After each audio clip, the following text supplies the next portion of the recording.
Greetings, greetings, greetings to all of my loved ones. Welcome back to another episode of Healing Wisdom with me, Empress Oracle, your favorite realist, and of course, sex science spiritual advisor. On behalf of Starseed Galactic Federation, I have been given access to this knowledgeable information from my Akashic records for the purpose of helping humanity.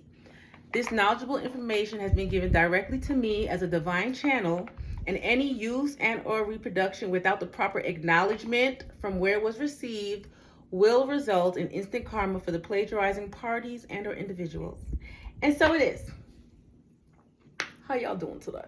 How you doing? I don't know what time this dude told me I was built like Wendy Williams. Fuck you. But that's beside the point. Ooh, was that a trigger? Speaking of the devil, today the topic I would like to talk to you guys about is triggers. So before I go into that, there are certain words and terminologies that people use, and they use them quite loosely, and they really don't know the true meaning or the definition of the word. So before I go into this conversation, I'm going to give you a few of the definitions of trigger as per Webster's dictionary. The ones that are relevant to here, okay? So first one is trigger used as a noun. Now, we all know that a noun is a person, place, or a thing, right? So the first definition for that trigger is something that acts like a mechanical trigger in initiating a process or reaction. And then we have trigger used as a verb, which would be like triggering or triggered, the action of triggering. And I have two definitions for that for you guys. So the first one is to initiate, actuate, which is to start, or set off by a trigger. The second definition is to cause an intense and usually negative emotional reaction in someone. Just like in the beginning when I was talking about how the guy said I was built like Wendy Williams, right? Triggered. Anywho, so my spirit guides, they really wanted me to channel majority of this message because I was receiving so many messages on this. So it's whatever is going to come out. I'm sure that whoever's watching this video, there will be something that can relate to you. So first and foremost, it's important for you guys to know that anybody who knows your past traumas and intentionally triggers you, right, does not have your best interest in heart. They do not have the best intentions for you. And now I'm going to say personally, as somebody who has been diagnosed with PTSD, I've been through a lot of traumatic situations, and I have told people, like, if you watch my video I have on my 8th sexual assault, in that I told that person about my traumatic past.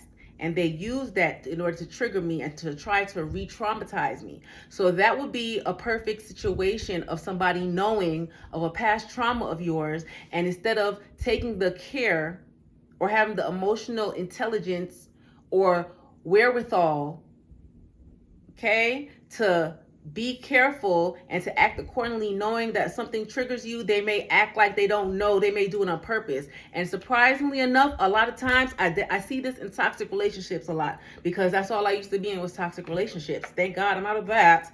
But that happens a lot, and not just with me. Like, if you are on social media, if you watch TikTok or any of those other avenues where people are talking about their trauma dumps, for instance, or just displaying their relationships, their interpersonal relationships with people, it does not have to be a significant other. It could be a family member, it could be a coworker, anything. And a lot of times people will know, say, for example, that you have a fear of something. Say you have a fear of dogs because you got attacked by a dog as a child, and they'll knowingly, bring their dog around and not tell you, or have their dog running around when they know that you're coming over, knowing that may trigger you into some type of breakdown.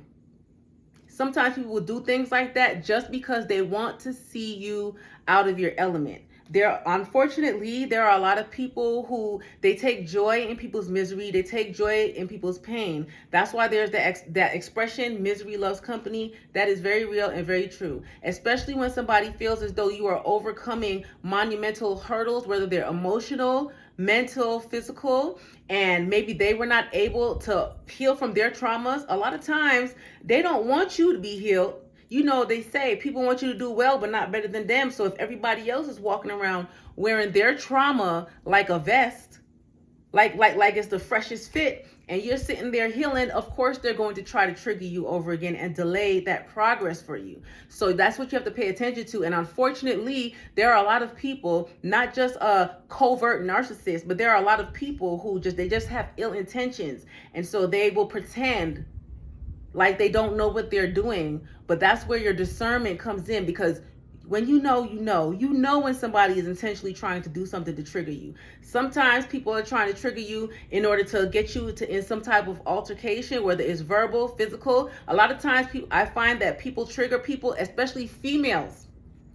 I have seen personally a lot of females intentionally trigger males in order to try to mess up their livelihood, have them lose their freedom, have them lose their stability because they're bitter. They don't want to be with them. So they're going to go and they're going to push every button that the young man has in order to have them snap, in order to have them break once they're at their wits' end. And then they turn around and they play victim. And unfortunately, that's not fair. Ladies, as a woman, I'm telling you, I don't do that, but I've seen that happen a lot. And we have to stop doing that. We have to do better. All right. We're supposed to lift up and support our kings. It doesn't matter what color they are.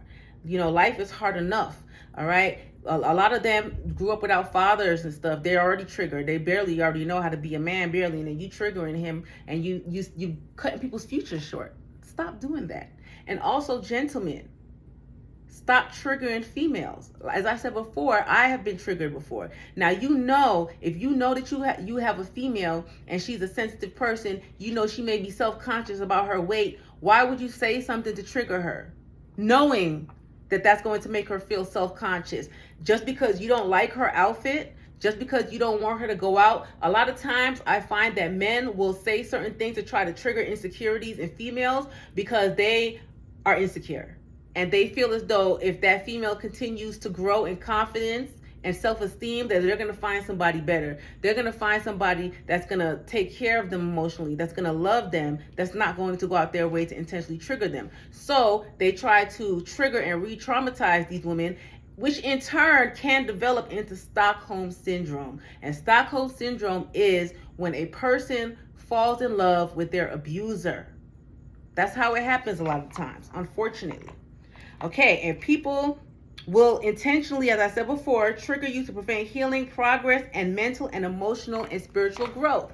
Especially if you have started a journey, a soul journey, a spiritual journey, a evolution of self, and everybody else around you has chosen to be comfortable in their environment, or they would rather not heal, or they have become products of their environment.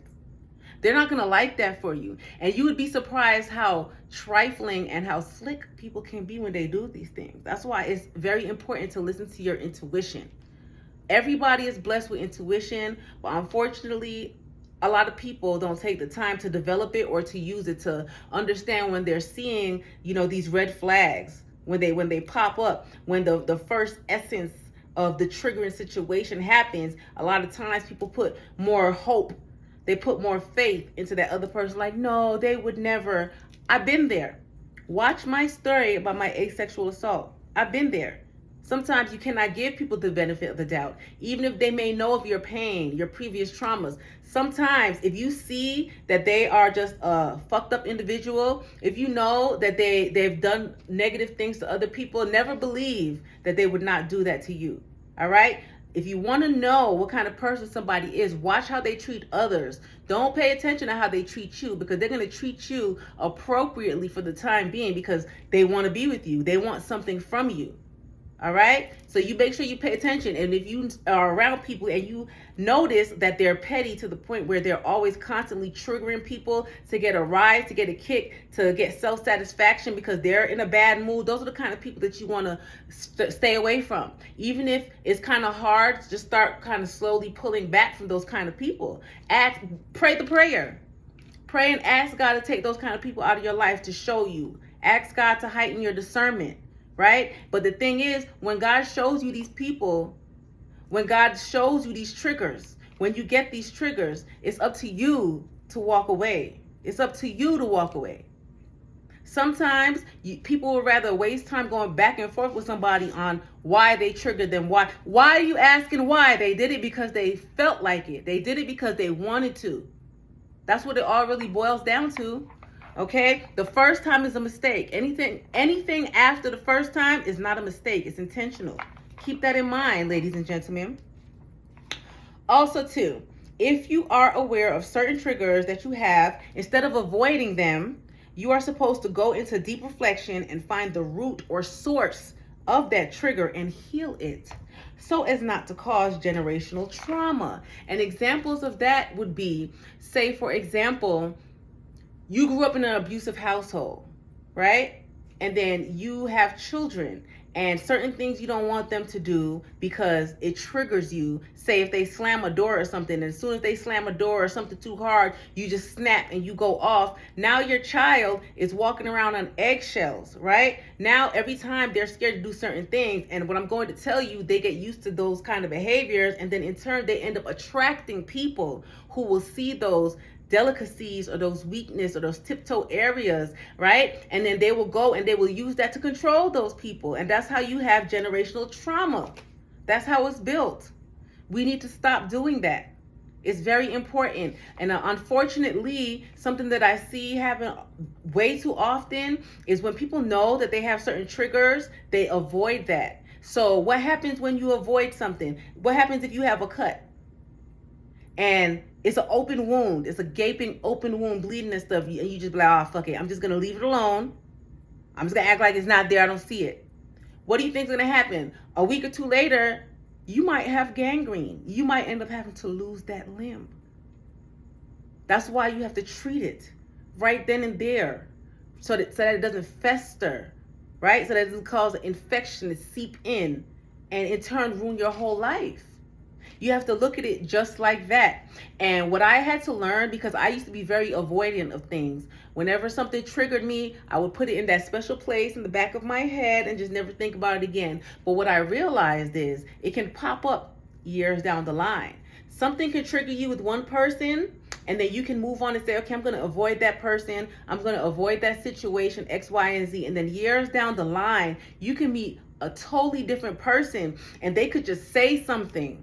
They could just do something. They could just wear a shirt that say your abuser had on during the trigger. And next thing you know, all of those repressed memories, they just come to the surface. And that's what's happening a lot in society with young people. You see them flying off the handle, all of a sudden they're going crazy, they crashing out. Is that the new terminology? And they're killing their significant others or whatever. A lot of times it's because they've been triggered. I've personally seen scenarios and situations, not personally, but social media and whatnot, of females and males taunting and continuously pushing people's buttons or their triggers in relationships just to get a reaction out of them, going back and forth, and then they end up dead because they did one trigger too many.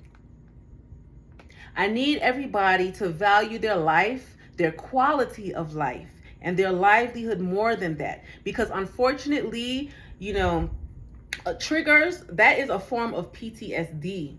Right? That is a form of post-traumatic stress disorder. And if it is not treated, if you don't handle your triggers, if you don't positively identify your triggers, you don't know what can make you go off and ruin your whole life.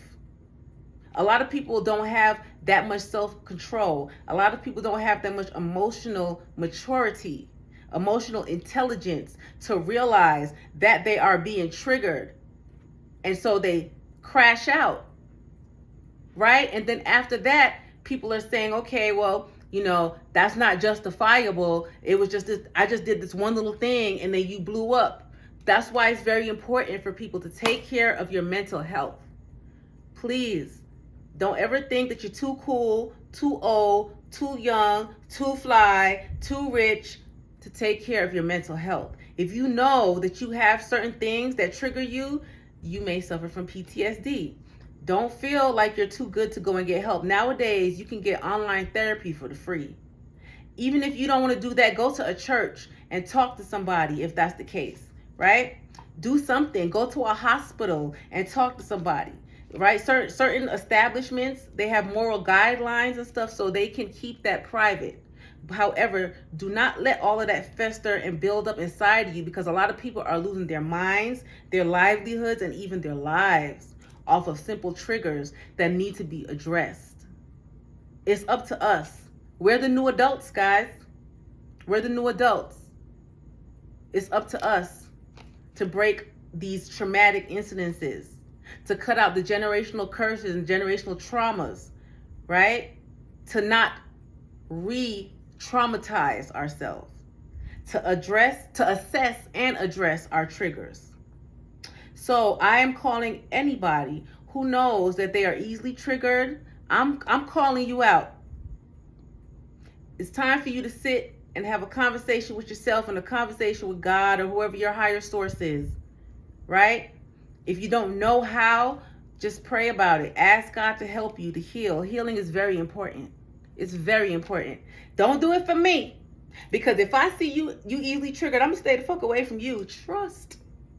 Do it for yourself. Do it because you love yourself.